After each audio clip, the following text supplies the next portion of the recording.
It takes more than guts to be a gangster. It takes good ideas. And I hope these ideas help you. Hey, what's going on, guys? This is your mob boss, GangsterKT. And today we're going to do a video about the new Avengers and specifically my recommendations for how big you should build them based on what you want your performance to be on the upcoming Legendary trial. So a lot of people I think will wait till the trial comes out, and I know some people did that strategy on the Black Cat trial, maybe didn't have enough resources that they needed when the time came.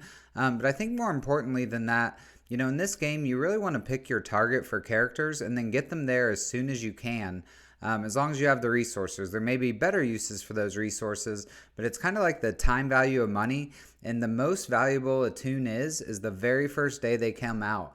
And then with rare exception of maybe a different game mode or a new synergy with someone, they slowly decrease in power over time. So, you know, you don't want to wait 2 to 3 months to build these new Avengers up if you know you're going to build them up anyways. That's a ton of wars that you didn't get that value. I still feel they may be usable in places in Crucible, especially just kind of as a trick when they first come out. So that's a lot of Crucible matches you might not get their value. So again, if you know you're going to build them and plan on going for certain goals in this trial, build them now. And in this video, we'll get into how big do you need to build them to get that 5-star, to get that 6-star, or even get that 7-star on the next legendary character. So with that said, let's start talking through this here. Alright, so first off, I wanted to touch on what my performance has been on the trial so far. So the very first one was for Morgan Le Fay, as you remember. I think that was the one that took the Web Warriors, and I never had built them that big. And I ended up getting a 5 yellow star on Morgan. Did get her to 7 on the second run. But that was fine. It was the first one. I was kind of learning what I was doing. The rest of the horsemen, so the next 3 horsemen, I was able to get a 6 yellow star, and I got a lot more into them. I played them more. I did more resets. Worried about ISO a little more. So I definitely had like a noted change that allowed me to get that 6 yellow star. And then finally, the 2 recent ones, I've actually been able to get a 7th yellow star. And I'll say the main reason for that, when Masters of Evil came out, I really wanted to get better at Crucible, and I said, I'm going to go big on them before knowing that this legendary dynamic was there. And then same thing with the Nowhere team. I love War, and when they came out, new legendary, I said, I want to go big on them.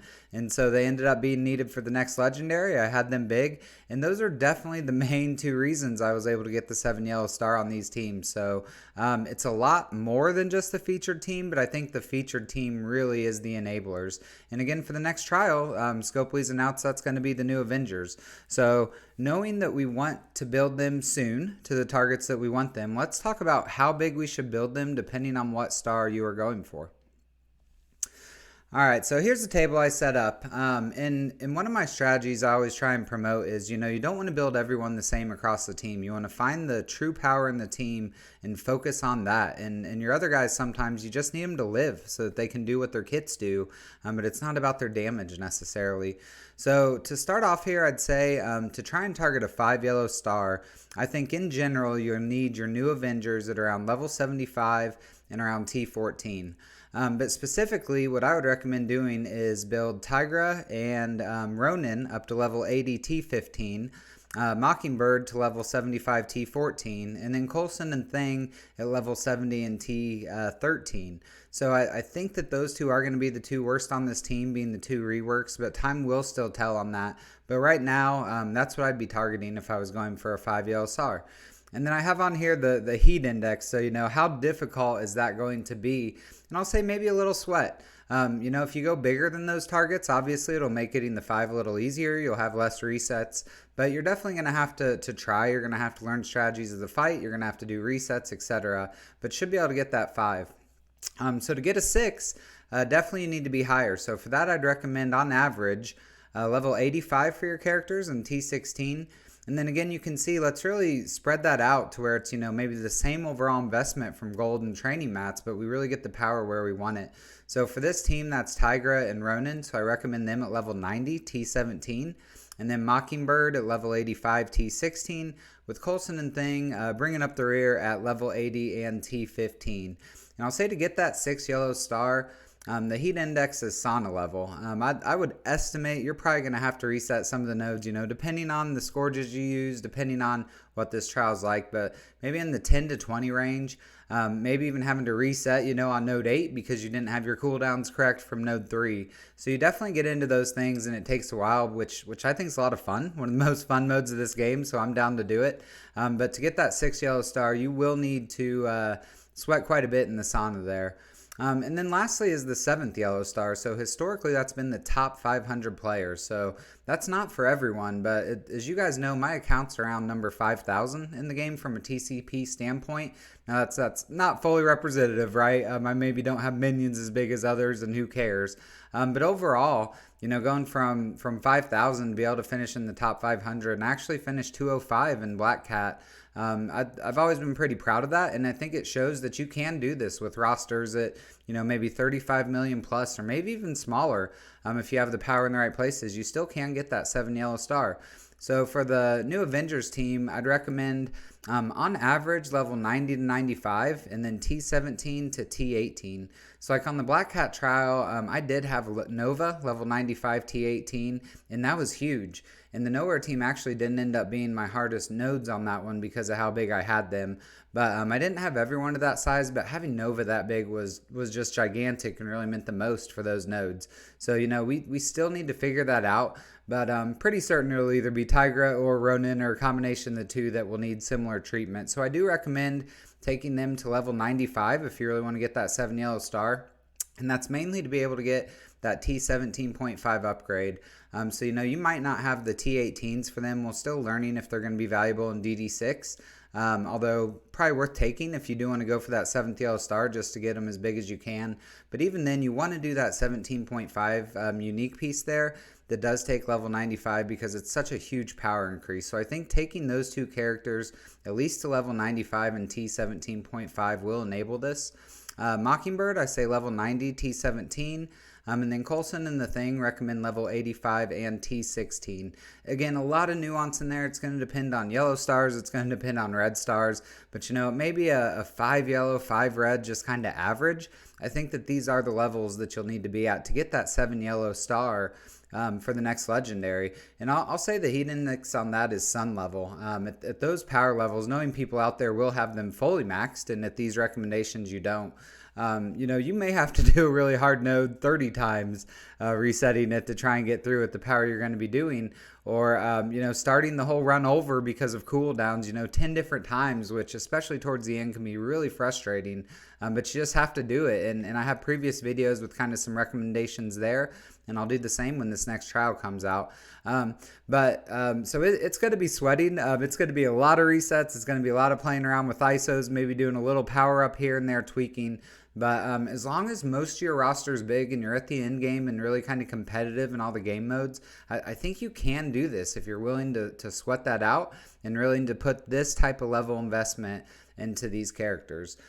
So that is what I recommend. This is what I'm going to be used to plan. And again, I'm not going to wait and just save resources because that's a ton of opportunity costs with this team that we know is going to be so good in war, and that I'm still hopeful I can find a use or two for in Crucible. But with that said, I think an important argument overall with this discussion is, doesn't matter. Is it worth it? Like, that's a lot of work to get 1 extra star on a character. It's the legendary. It's going to be the newest legendary character. So for me, the answer is yes, and I'll say it's mainly because of pride and accomplishment. I had this competition against ZKG and Updog and won to win, so that was important to me. But I just love having that 7th star and feel like that shows, hey, I know what I'm doing on these trials. So I do like these. It's my favorite game mode, and I enjoy pushing it. But I'm not sure if that's the case for everyone. So I would say in my arena shard, there's maybe 3 or 4 of us I've seen that have a 7 yellow star Black Cat, and I do not see us holding any differently than anyone else. Like, definitely not nearly the difference that a Big Boy Apocalypse makes or anything like that. And this is just a guess, but I would guess that having a 7 yellow star Black Cat over a 6 yellow star maybe makes me win like 5% more matches. On defense and offense. And again, I sure don't have that data. It's just a guess. But I'd say that 1 star difference probably makes less of a difference than what RNG does. So again, does that matter? This game is about those incremental differences and mitigating RNG. So, the bigger overall is always better. But in actuality, I'm not sure how much difference that makes. I will say that my best guess for the next legendary is going to be a Crucible character, right? We just had Nova, who's a war character. We just had Black Cat, who's an arena character. They just announced the tech raid team, so unless they're going to roll out the next legendary with a new raid, I don't see it being a raid character. We haven't had a Crucible character since Rogue. You could maybe count Kang as a legendary, but he's not technically not, even though he's better than most of them. But again, we haven't had a legendary since Rogue, so my best guess is the next Crucible or the next legendary will be a Crucible character. Extra power is very valuable in Crucible. It's efficiency based, right? So it's not about just winning or losing or mitigating RNG. So I do think that if it's Crucible, it's valuable and going to be more valuable than that extra power would be for the new raid team that's going to destroy all the content in front of them right now anyways. But it's a tough decision. I'll say one other minor thing, but getting a 7 yellow star on the first run actually makes it a little harder on the second run to get the awakened abilities because you're on a different milestone tier and you have to score better. And I on the second Nova run, even though I got a 7 yellow star on the first run, I actually could not get to those milestones, so I did not get any of those awakened ability orbs for Nova, even though I easily would have if I was in the other milestone tier and didn't get that 7 yellow star at first. So there maybe is a slight downside, but the star is much more valuable, right? So overall, taking all this, I'd say I don't know if it's worth the investment and sweat to get the 7 yellow star unless you just really enjoy the game mode and really enjoy kind of the pride of doing this like I do. So I'm going to be going for that. I'm not taking these guys up to 95 quite yet. Part of that is DD6 and bringing up like Lady Deathstrike I need to bring up to 95, and that's going to take some gold. So just some little things like that, but I am going to go for a 7 yellow star again. I'll be fine if I get a 6, but I'll sweat it out and try and get a 7. And if you want to do the same, I hope this video helped you. So that's all I have for today, guys. Again, wanted to share my targets for star level for the next legendary. It is very important. I'll have another competition coming up, so that'll be a blast with ZKG and probably Updog again. And, you know, how good can you do on the next legendary? Leave in the comments what star level are you going to go for. Is this important to you?